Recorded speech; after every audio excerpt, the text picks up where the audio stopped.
31st night కి farm house book చేసుకుని friends తో ఎంజాయ్ చేయాలనుకుంటున్నారా? అయితే వెంటనే డోసే యాప్ ని డౌన్లోడ్ చేసుకుని బుక్ చేసుకోండి.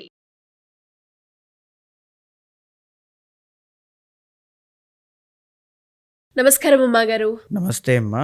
ముక్కోటి ఏకాదశి ఏ రోజు వస్తుంది? ముక్కోటి ఏకాదశి అంటే ఏంటి? ఆ రోజు యొక్క ప్రాముఖ్యత ఏంటి? ఎవరైనా కూడా ఆ రోజున కనుక ఉపయోగించుకోవాలి అంటే ఏ పనులు చేయాలి? చేయాల్సిన పూజా విధానం అనేది ఏ విధంగా ఉంటుందంటారు? తప్పకుండా అమ్మా.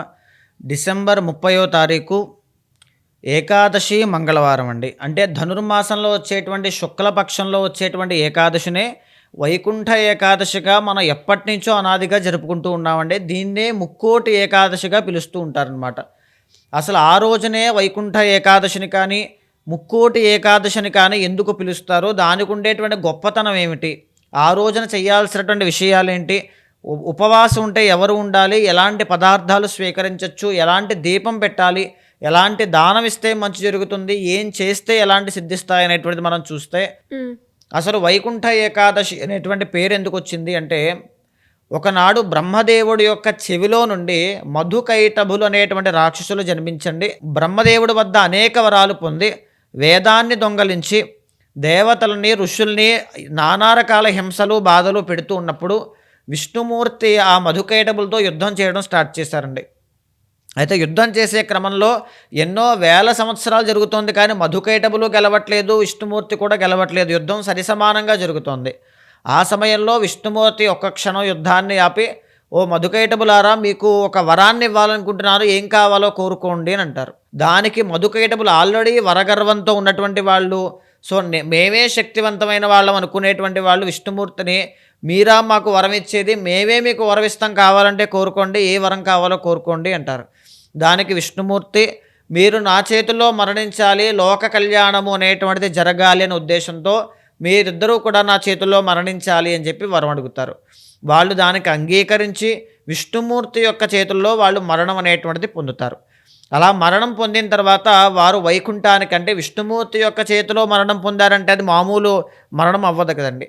వైకుంఠానికి వెళ్ళేటువంటి గొప్ప భాగ్యం వాళ్ళకి దక్కుతుంది. సో వైకుంఠానికి వెళ్ళేటువంటి క్రమంలో వాళ్ళు ఇద్దరూ కూడా ఉత్తర ద్వారం గుండా లోపలికి వెళ్తారు. అలా ఉత్తర ద్వారం గుండా లోపలికి వెళ్ళేటువంటి వీళ్ళకి అప్పటిదాకా ఉండేటువంటి అహంకారము కానీ, గర్వము కానీ, ఆ వర బలము కానీ, లేకపోతే వాడిలో ఉండేటువంటి చెడ్డ లక్షణాలు, రజోగుణం అంతా కూడా తొలగిపోయి ఒకసారి జ్ఞాన వికాసము అనేటువంటిది కలుగుతుంది. సహస్రార చక్రము అనేటువంటిది యాక్టివేట్ అవుతుంది. వాళ్ళు చేసిన తప్పు అంతా కూడా తెలుసుకుంటారు. అయ్యా పరమాత్మ విష్ణుమూర్తి, నిన్న ఇప్పటి వరకు మేము గర్వంతో ఇంతలాగా మేము దూషించింది అనేటువంటిది తెలుసుకుని, ఇప్పటి నుంచి మేము ఏదైతే ఏకాదశి నాడు ఉత్తర ద్వార దర్శనం మిమ్మల్ని చేసుకుని వచ్చామో, మాకు ఎలా అయితే సంతృప్తి కలిగిందో, మాకు ఎలా అయితే ఆత్మజ్ఞానం కలిగిందో, అలాగనే ఎవరైనా సరే ఈ రోజున ఉపయోగించుకుని నిన్ను ఏ విష్ణాలయంలో కానీ, విష్ణుదేవతా స్వరూపాన్ని కానీ ఉత్తర ద్వార దర్శనం గుండా నిన్ను దర్శనం చేసుకుంటే వాళ్ళకి ఇలాంటి సమానమైనటువంటి ఫలితాలే ఇవ్వు స్వామి అని వరం తీసుకుంటారు. ఆ వరాన్ని తెలుసుకున్నటువంటి ముక్కోటి దేవతలందరూ కూడా ప్రతి వైకుంఠ ఏకాదశి, అంటే ధనుర్మాసంలో వచ్చేటువంటి యొక్క శుక్లపక్ష ఏకాదశికి ఆ స్వామి ఉత్తర ద్వార దర్శనం చేసుకోవడానికి ఎదురు చూస్తూ ఉంటారు. అప్పటికి, అంటే ఒక వైకుంఠ ఏకాదశిని ముక్కోటి ఏకాదశి అంటాం. ఈ ముక్కోటి ఏకాదశికి స్వామి యోగ నిద్రలోంచి లేచి అందరికీ కూడా ఉత్తర ద్వారం గుండా దర్శనాన్ని ప్రసాదిస్తారు.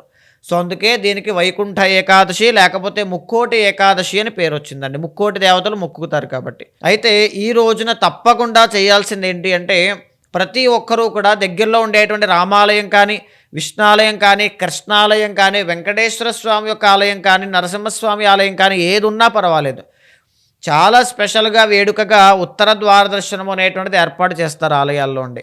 ఉత్తర ద్వారం గుండా లోపలికి వెళ్ళి స్వామిని దర్శనం చేసుకోవాలి. ఫస్ట్ మీరు చేయాల్సింది ఇదండి. ఏ సమయంలో దర్శనం చేసుకోవాలి అంటే, ఆ రోజంతా ఏ సమయంలోనైనా దర్శనం చేసుకోవచ్చు. మొట్టమొదటిగా తెల్లవారుజామున సూర్యోదయం అవ్వకముందు చేసుకుంటే అద్భుతమైన శుభ ఫలితాలు కనబడతాయండి. మూడోది ఏంటి అంటే, ఒకవేళ దగ్గరలో విష్ణాలయం లేని వాళ్ళు, విదేశాల్లో ఉన్నటువంటి వాళ్ళు కూడా ఇంట్లో విష్ణుమూర్తి యొక్క చిత్రపటాన్ని నమస్కారం చేసుకుని ఉదయం ఒకసారి, సాయంత్రం ఒకసారి విష్ణు సహస్రనామ పారాయణ చేయాలి. తరువాత నాలుగవది ఏంటి అంటే, ఆ రోజున తప్పకుండా తులసి పత్రితో స్వామిని పూజించాలి. మహదానంద పడతారంట ఆయన. తులసి పత్రితో పూజిస్తే కనుక. తరువాత ఏంటి అంటే ఆ రోజంతా ఉపవాసం అనేటువంటిది ఉండాలి. ఉపవాసం చిన్నపిల్లలకి కానీ, వృద్ధులకి కానీ, అనారోగ్యంతో ఇబ్బంది పడేటువంటి వాళ్ళకి కానీ వర్తించదు. కాబట్టి ఆరోగ్యంగా ఉండేటువంటి వాళ్ళు ఉపవాసం ఉండొచ్చు. ఉపవాసం ఉన్నప్పటికీ కూడా పళ్ళు స్వీకరించవచ్చు, తులసి జలము అనేటువంటిది తాగొచ్చు. సాయంత్రము ఒకవేళ ఉపవాసం ఉండలేకపోతే గోధుమ రవ్వతో చేసినటువంటి పదార్థాలు స్వీకరించవచ్చు. ఈ రకంగా ఉపవాసం పాటించిన తర్వాత ఖచ్చితంగా విష్ణాలయంలో లేకపోతే దగ్గరలో ఉండేటువంటి ఏ రామాలయంలో కానీ, కృష్ణాలయంలో కానీ వెన్న కానీ, తులసి కానీ దానంగా ఇవ్వండి. భగవద్గీత కానీ ఏదైనా విష్ణుమూర్తికి సంబంధించిన పుస్తకం, పురాణం దానంగా ఇవ్వండి. చాలా విశేషమైన శుభ ఫలితాలు ఉంటాయండి. ఆ రోజున తప్పకుండా సాయంత్రం పూట ఎవరైతే ఇంట్లో లక్ష్మీ పూజ అనేటువంటిది, అంటే లక్ష్మీ పూజ మాత్రమే కాదండి, లక్ష్మీనారాయణులు ఇద్దరినీ కూడా కొలుస్తారో వాళ్ళకి ఎప్పుడూ కూడా ధన సమస్యలు, అంటే ఆర్థిక సమస్యలు అనేటువంటివి ఉండవు. ఈ ఒక్క ఏకాదశిని ఉపయోగించుకోవడం అంటే 3 కోట్ల ఏకాదశి వ్రతం చేసినంత ఫలితం వస్తుందండి. అందుకే ముక్కోటి ఏకాదశి అంటారు. సో ఈ ఒక్క ఏకాదశి చేయడం వల్ల ఏంటంటే జీవితం ఇహపర సాధన రెండూ కూడా లభిస్తాయి. జాతకంలో ఉండేటువంటి ఏలినాటి శని దోషాలు కానీ, బుధగ్రహ దోషాలు కానీ, శుక్రగ్రహ దోషాలు కానీ ఏవైనా ఉంటే, అర్ధాష్టమ శని కానీ, అష్టమ శని కానీ, కంటక శని కానీ ఇబ్బంది పెడుతూ ఉంటే దగ్గరలో ఉండేటువంటి ఒక విష్ణాలయానికి వెళ్ళి నేను చెప్పిన విధంగా మీరు చేయొచ్చు. ఇదే కాకుండా గరుడ ధ్వజము అనేటువంటిది ఉంటుందండి, అంటే ధ్వజస్తంభం విష్ణాలయంలో. ఆ ధ్వజస్తంభం దగ్గర ఖచ్చితంగా ఆవు నేతితో కానీ, నల్ల నువ్వుల నూనెతో కానీ దీపాన్ని వెలిగించండి. సో దీనివల్ల ఏంటి అంటే అఖండమైన సిరి సంపదలు మీ ఇంటికి వస్తాయి. అద్భుతమైనటువంటి పరిహారం అండి. తరువాత ఎవరైనా సరే శక్తి ఉన్నటువంటి వాళ్ళైతే ఇంట్లో లక్ష్మీ హోమము, నారాయణ హోమము రెండూ కలిపి ఇంట్లో చేయండి. ఉపవాసం ఉండి చాలా శుభ ఫలితాలు అనేటువంటివి కనబడతాయమ్మా. థ్యాంక్ యూ అమ్మగారు. Thank you so much. నమస్తే అండి.